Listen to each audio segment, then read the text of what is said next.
All right, let's go through this one. This is a Fishhook. Each one of them has a little thing or three different about them.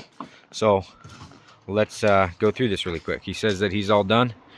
He's got this thing set up on there. Let's go through it and see if he's actually done. Jaden.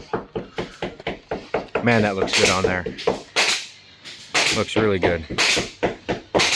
Jaden, would you mind running this thing out front? And I'll just walk through this thing out of you guys' way. Yeah, out there. Turnbuckles aren't all the... Yeah, that's fine. We're going to take this back off so that Eric can go through the install process once he gets here.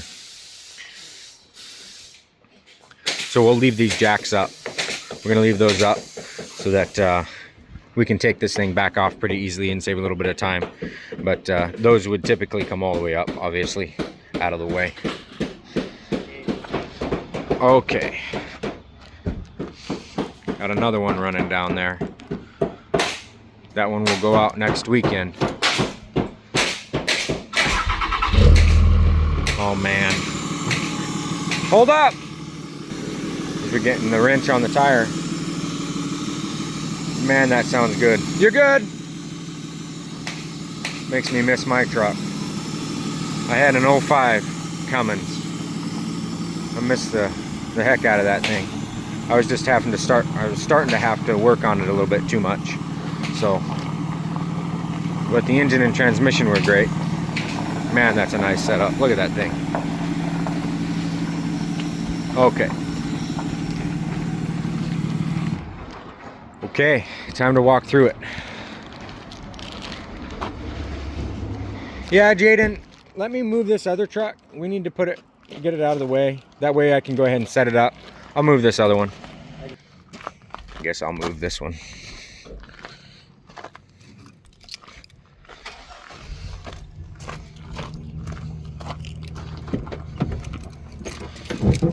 Oh yeah. Oh, I miss my truck.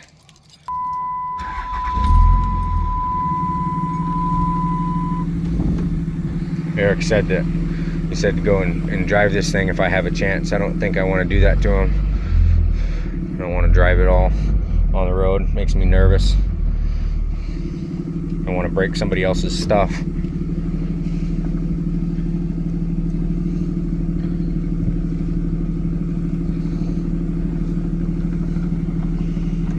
Okay, that's about good.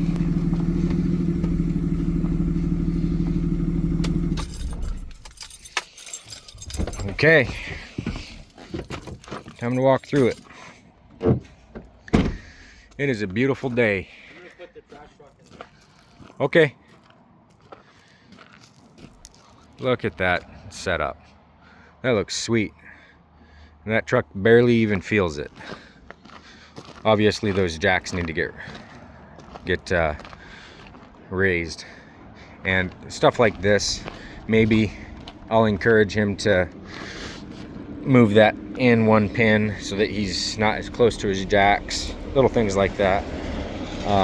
He could also very easily tie this thing down inside here, you know, into the corners of the beds or the bed, or use torque lifts. Torque Lift actually just came out with a new product called Apex, where it's actually a mount that goes, it ties into the chassis right here, and then it goes up into the bed on various trucks, and it gives you a nice little anchor on the inside of the bed there.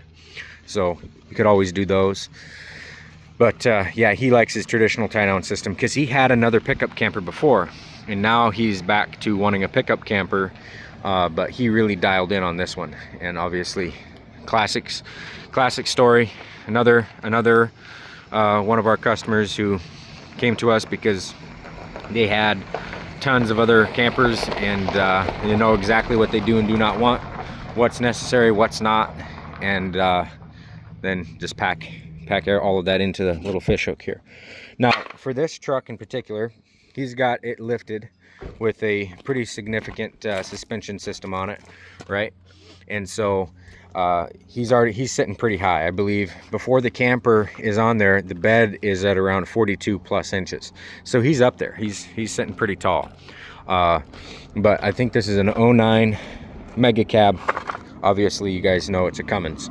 But he does need these blocks. So we're working on something with him for jack extensions here for these legs. You would think that that's something that exists out there on the market, is jack leg extensions, and it would be easy to get them, but not necessarily. So you can see how this thing sets inside a mega cab, setting up against the front cab over here. This thing is right against the front, but obviously you got your docking bumpers back in there that are cradled against the front of the cab, right? And then this is where it's coming to on the tailgate. Now there again, there's another solution that Torque Lift, this company Torque Lift International, right, they make these steps, the scissor steps that go in here. They're up there on the seat. They make those steps, right? They make the tie downs, the linkage, and they make several other products. But they just came out with a product this past year, and it is a tailgate bracket that sets here, and it makes it to where you can put those scissor steps, those accordion steps, you can mount them here, and you can quick disconnect, take them off, put them on, take them off, put them on, and it mounts into here. Some trucks, it has a bunch of holes on the plate where you can just put it right into the existing holes. Others, I think you do have to actually fasten it to the tailgate itself, but it's a nice bracket, and it makes it to where you can still use that step system, but it just moves this out here. Other people just screw that bracket directly to here. There's some pros and cons to that, but yeah, that's how that thing looks on the mega cab with the tailgate down.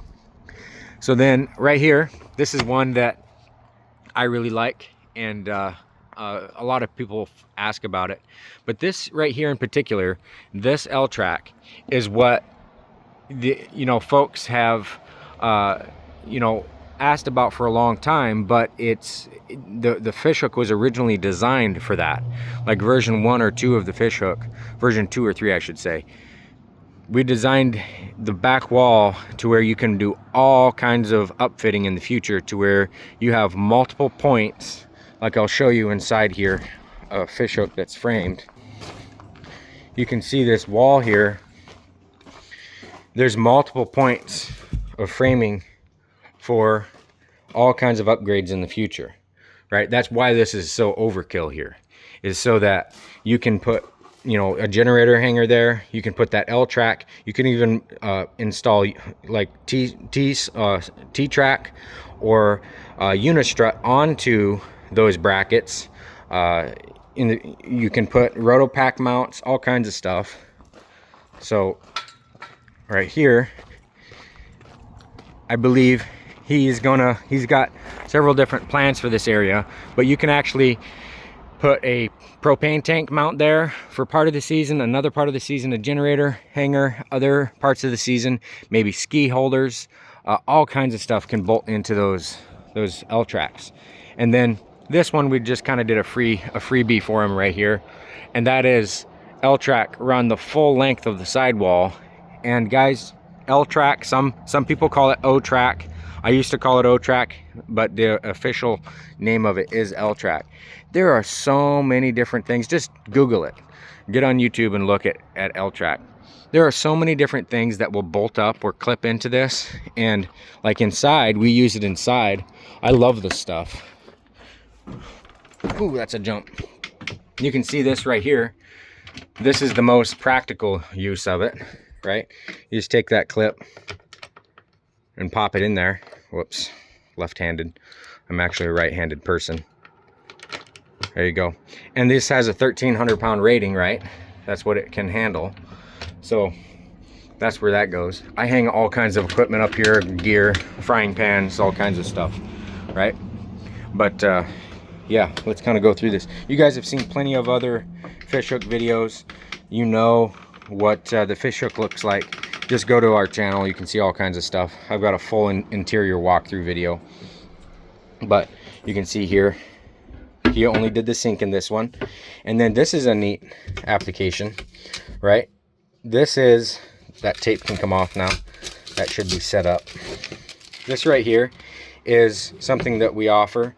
This is so that if you have like a little Coleman grill or something that style, where you got a portable stove, and it runs on the 1 pound propane bottles. There you go. That comes right off of the 20 pound propane tank outside. And then that just hooks up to your grill right there. And then when you're done, you send it back under the counter. That's what that is. And then obviously he wanted the Dometic faucet here. And then that just comes down here, take the lid off, and you stick this into the top of the jug. But then we also offer a actual in here. I gotta have them vacuum in here and finish this job. It's not finished.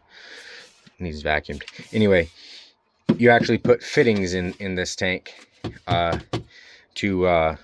so that this thing just hooks up, and you change the hose here, and then you just hook it up to a nice little valve that sits on the bottom of the tank, and then of this jug, and then you just open the valve, hook this sucker up with a garden hose, thread it on there, garden hose fitting, and then you open your valve, turn on your pump, and it's a nice clean interface.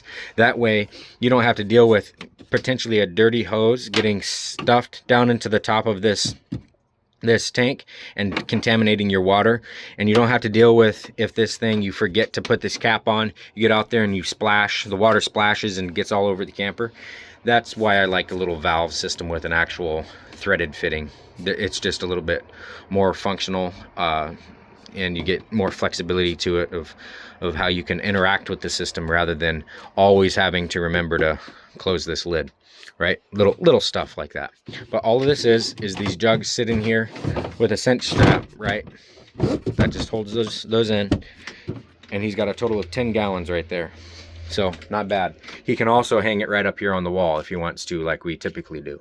But that's how we do it. When you guys ask, you know, what is that Dometic faucet system look like, as opposed to, or in contrast to, the wall jug hanger, that's what it looks like, right? You can still do both, no problem. And you could still drop a stove in here if you wanted.